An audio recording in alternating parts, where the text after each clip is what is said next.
이번 시간에는 간 경화증, 리버 시로시스, 헤파틱 시로시스부터 공부해 보도록 하겠습니다.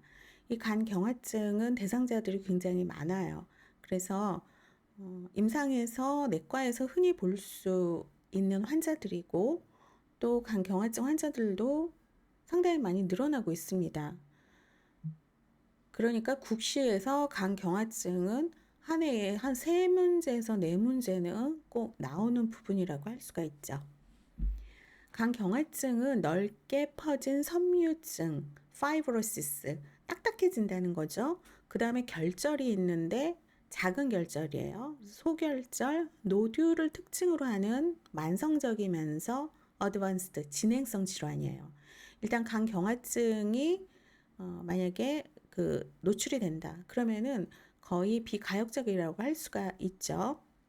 간 경화증은 섬유증에 의해서 혈액, 담즙, 간 대사물질 등의 흐름이 변화되고 헤파토사이트, 간세포, 담세관, 맥관, 그물세포, 레티큘라 셀이라고 해서 망상세포라고 하죠. 이런 것이 변할 때 발생을 합니다. 괴사 후 겨대 결절이나 혹은 독성으로 유도된 괴사, 네크로시스 후에 담즙성, 우려성, 또 라에넥 간경화증 이렇게 4가지 형태가 있는데 이 간경화증은 딱딱해진다는 그 자체보다 딱딱해짐으로 해서 간 기능이 저하가 돼요. 그러면서 문맥성 고혈압이 발생합니다. 이 문맥 고혈압은 주로 심각한 간 경화증에서 흔히 발생하죠. 간 경화증은 만성 알코올 중독 환자의 10에서 15% 정도에서 발생하고 모든 간 경화증의 45% 이상이 알코올과 관련되어 있습니다. 남성이 여성보다 간 경화증의 발생이 높아요. 스트레스를 더 많이 받고 사회생활을 하고 또 가장으로서의 남성으로서의 스트레스가 굉장히 크죠. 그 다음에 이제 술에 많이 노출이 되기 때문에 발생률도 높습니다. 원인을 보면 이 간 경화증의 발생이 높은 국가에서 인구당 알코올 소비가 높게 나타나고 있어요. 가족적인 경향, 유전자적 소인이 알코올에 대한 이제 과민성과 함께 알코올성 간 경화증에서 나타날 수가 있다는 거죠. 그래서 위험 요인 보면은 알코올의 남용, 알코올 중독증의 가족력, 담관의 간 경화증, 1차적으로 간내 담즙 정체, 2차적으로는 간후의 담간의 폐색 약물, 아스타아미노펜, 메소트렉세이트, 메틸도파, 이소니아지드, 아이나죠. 이러한 약물로 인해서 간의 담간이 이제 폐색이 될 수가 있어요. 일종의 톡식 헤파타이티스라고 할 수가 있죠. 그 다음에 B형 바이러스 간염과 C형 바이러스 간염에 의해서 만성 간염 환자들이 간 경화증으로 어드밴스드 진행될 확률이 굉장히 높습니다. 그러니까 B형 바이러스 간염은 백신이 있으니까 백시네이션으로 예방을 할 수가 있는데 치료는 완벽한 완치 치료제가 없어요. 그냥 평생 항바이러스제를 먹어야 되고요. C형 같은 경우에는 백신은 없지만 치료제가 있다고 했죠. 어쨌든 B형하고 C형 바이러스 간염에 의해서 리버 시로시스로 진행될 가능성이 높다는 것. 간성 우렬, 장기간의 심부전, 구조적 심막염, 판막질환. 그러니까 심장에 문제가 있을 때에도 간에 문제가 생길 수가 있다라는 거. 그 다음에 알파 항트립신 부족증일 경우에도 간 경화증의 위험 요인에 노출이 많이 됩니다. 자, 침륜성 질환이라고 그래갖고 아밀로이드증이 있거든요. 그 다음에 윌슨병, 영양상의 문제, 공장에서 소화되지 않고 통과할 경우에 이제 이게 위험 요인이 될 수가 있습니다. 그렇다면 이 리버시로시스를 예방을 하기 위해서는 어떻게 해야 되냐 하면은 일단 알코올 섭취를 금하고 B형, C형, E형 바이러스 간염의 발생이 높은 지역이나 나라를 여행하는 것을 피하도록 하는 것. 백시네이션도 중요하죠. B형 같은 경우에는 또 좋은 영양 상태를 유지하는 방법을 배우도록 돕고, 담즙에 기계적인 폐색이 있을 경우에 이제 교정하는 것. 이거는 이제 내과적, 외과적인 치료가 들어갈 수가 있겠죠. 심혈관 장애 치료하고 신체적 또는 정신적인 상태가 악화되는 것과 합병증을 관찰을 해야 되는 것. 이 리버 시로시스가 나중에 이제 간성 뇌병증을 많이 일으키기 때문에 이런 것도 많이 봐야 되죠. 영양이 풍부하고 균형 잡힌 식이를 하도록 격려하고, 알코올의 남용을 중단하려는 환자의 노력을 지지를 해야 되는데, 의외로 젊은 사람들이 그 알코올 중독자, 알코올 남용자가 많이 있습니다. 이 세상에서 술에 센 사람들은 그렇게 많지 않거든요. 그 다음에 알코올의 위험성에 대해서 교육하고, 심혈관 질환의 치료 이행의 중요성, 뭐 심혈관 질환이 있거나 아니면은 뭐 동맥경화증, 그런 거는 어떻게든지 치료를 해야 되죠. 그래서 컴플라이언스가 굉장히 중요한 거고, 알코올 중독에 가족력이 있는 경우 금주가 중요하다는 것을 교육을 해야 됩니다. 환자에게 합병증의 진행을 면밀히 관찰하는 방법을 보여주고, 환자가 생활 방식을 변화하는 것을 이제 지지를 해야 된다라는 거. 그러면 원인에서 첫 번째가 이제 괴사 후에 간 경화증이 있어요. 포스트 네크로틱 시로시스. 이 괴사 후 간경화증 같은 경우에는 사염화탄소나 비소와 같은 어떤 헤파토톡식, 화학적인 간 독성 물질의 노출에 발생할 수 있는데, 자, 대부분은 뭐라고 되어 있죠? 급성 바이러스 간염을 앓은 후에 온다라는 거. 그래서 이 바이러스 간염은 괴사성 간경화증의 1차적인 위험 요소가 됩니다.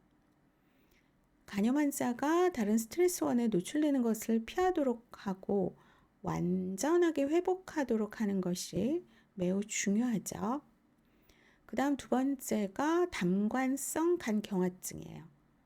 빌리어리 시로시스는 만성 담낭염이나 담관 폐쇄에 의해서 발생을 한다라는 거.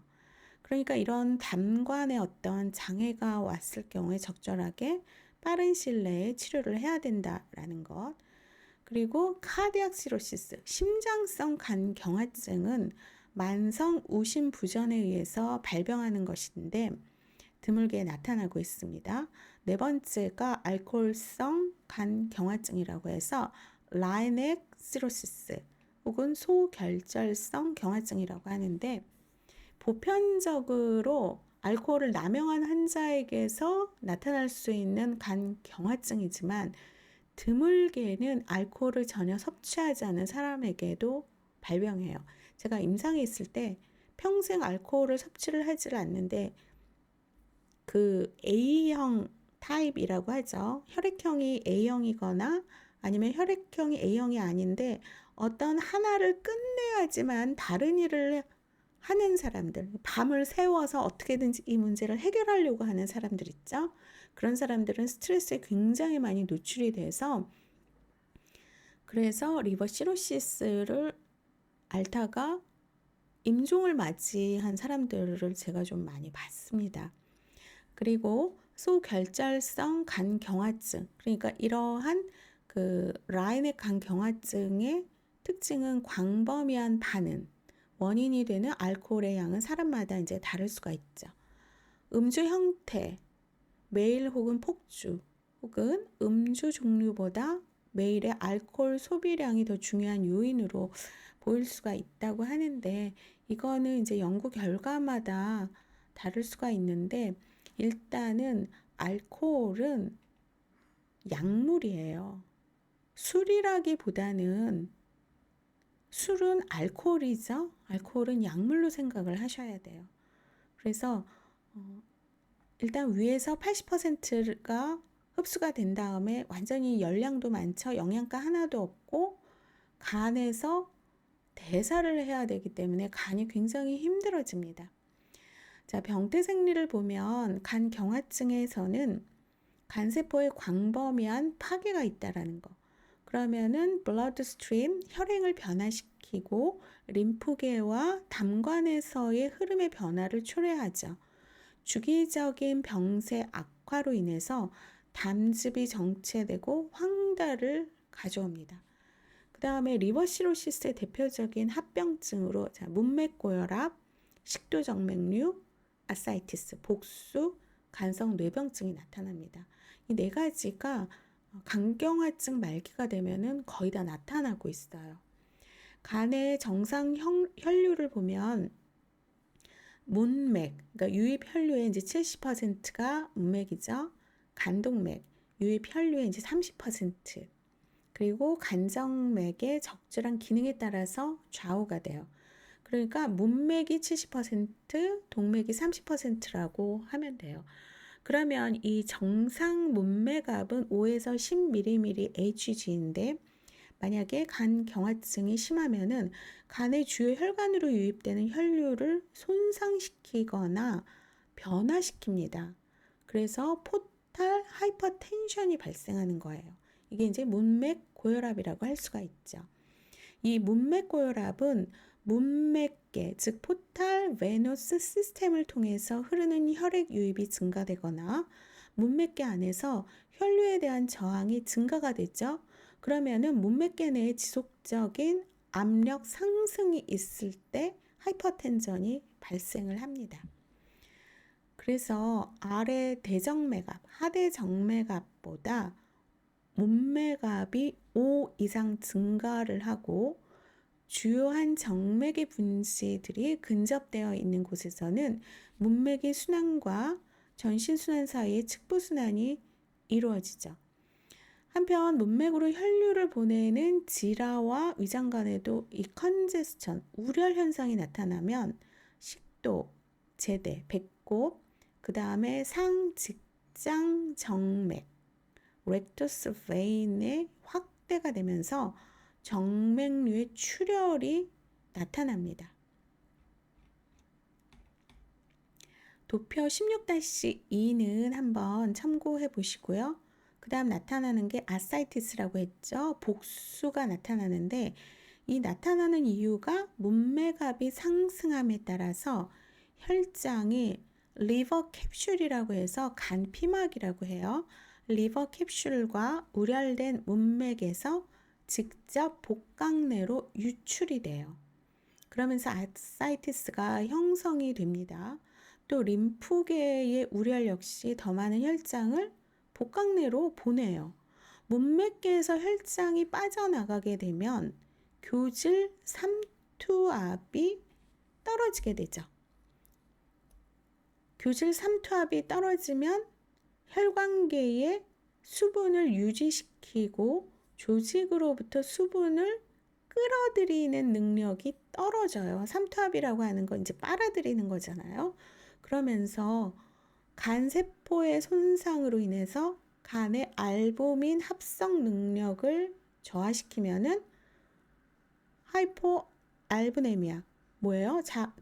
알부민 혈증이 일어나면 알부민도 이렇게 끌어당기는 거죠. 그러면은 복강내로의 단백질 유출을 더욱 가속화시킵니다. 교질 삼투압의 저하는 순환 혈량을 감소시키고 이로 인해서 신체가 이제 보상작용이 나타나는데 보상작용으로 콩팥에서 나트륨과 수분을 보유하기 위해서 어떤 호르몬을 분비하죠? 알도스테론 호르몬을 분비하죠. 수분이 빠져나가고 나트륨이 빠져나가니까 알도스테론을 분비 증가를 시킵니다. 근데 이 간세포가 손상이 되기 때문에 분비된 알도스테론 호르몬을 비활성화할 수가 없게 되어서 나트륨과 수분 정체는 계속된다라는 거죠. 그래서 복수가 형성되는 세 가지 병태 생리 기전을 보면 문맥 고혈압으로 인한 혈장과 림프의 정수압 상승으로 림프성 정체가 일어나서 복강내로 수분을 보내요. 그러니까 복강내로 수분의 유출을 일으키고 저 알부민 혈증으로 인해서 교질 삼투압이 저하가 되어서 복강 내로 수분의 유입을 일으킨다라는 거. 자, 알부민이 모자르면은 교질 삼투압이 저하가 됩니다. 그러면은 복강 내로 수분이 간다라는 것. 이럼으로써 저하된 순환 혈량은 고알도스테론증을 야기시켜서 콩팥에서 나트륨과 물의 정체를 일으켜요. 그렇게 되면은 복강 내에 수분 축적이 증가가 된다라는 거. 자, 병태생리 기전을 정리를 하시고요. 또한 신진대사 노폐물이 불완전하게 완전하게 제거가 안 되죠. 이러한 불완전한 제거로 인한 간성 뇌병증, 자, 뇌를 때려요. 헤파틱 엔세팔로패시도 나타납니다. 이유를 제가 저번 시간에 얘기를 했을 거예요. 자, 간은 단백질, 탄수화물, 지방을 대사를 시켜요. 근데 단백질 대사 산물이 NH3, 암모니아를 유레아, 요소로 전환시켜서 소변으로 배출시키는데 이러한 간의 능력이 저하가 되면은 혈중에 축적된 암모니아가 중추신경계를 억압합니다. 그러니까 암모니아가 뇌를 때린다고 그랬죠. 이러면서 헤파틱 엔세팔로패스가 나타나는 거예요. 정신이 오락가락해요. 자, 암모니아는 단백질이 위장관 세균에 의해서 분해될 때와 간에서 단백질이 분해될 때 생산이 되는 거예요. 위액과 말초 조직의 대사에 의해서 분해될 때도 적은 양이 생산이 되는데 간에서 단백질 대사가 되어서 암모니아, 유레아 요소로 전환이 안 되면은 헤파틱 엔세팔로패시가 생긴다라는 거, 간성 뇌병증입니다. 그 다음에 콩팥도 저칼륨 혈증이 되면 암모니아를 생산해요. 그래서 정상적으로 간에서 암모니아는 글루타민으로 전환이 되고 이것은 간에 저장되었다가 나중에 요소로 전환이 되어서 키드니를 통해서 배설이 됩니다. 간세포의 손상과 괴사로 인해서 이런 과정이 수행할 수 없다. 그러면 혈액 내 암모니아 수치가 상승되겠죠?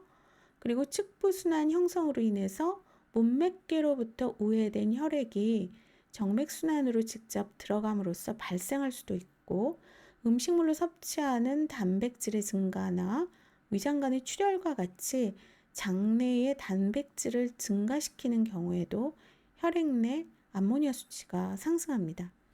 어쨌든 어떠한 경우든지 간에 체액 내 암모니아 수치가 높아짐에 따라서 많은 비정상적인 물질들이 합성되기 시작합니다. 암모니아는 중추신경계의 독성 물질이에요. 특히 글리알, 악교세포와 신경세포에 크게 영향을 미쳐서 중추신경계의 대사작용과 기능의 변화를 초래합니다. 간성 뇌병증의 초기 단계는 정신의 민첩성이 감소되고 confusion, 혼돈, 불안정, 딴소리예요. 이 리버시로시스 환자가 멀쩡하게 무슨 얘기하다가 전혀 딴소리를 하기 시작한다. 그러면은 이거는 엔세팔로패시의 헤파틱 엔세팔로패시의 초기 증상이라고 생각을 하셔야 돼요. 말기 단계로 가면은요, 아이의 의식이 소실이 됩니다. 그리고 시저, 회복되지 않는 혼수, 코마 상태로 빠지게 되죠.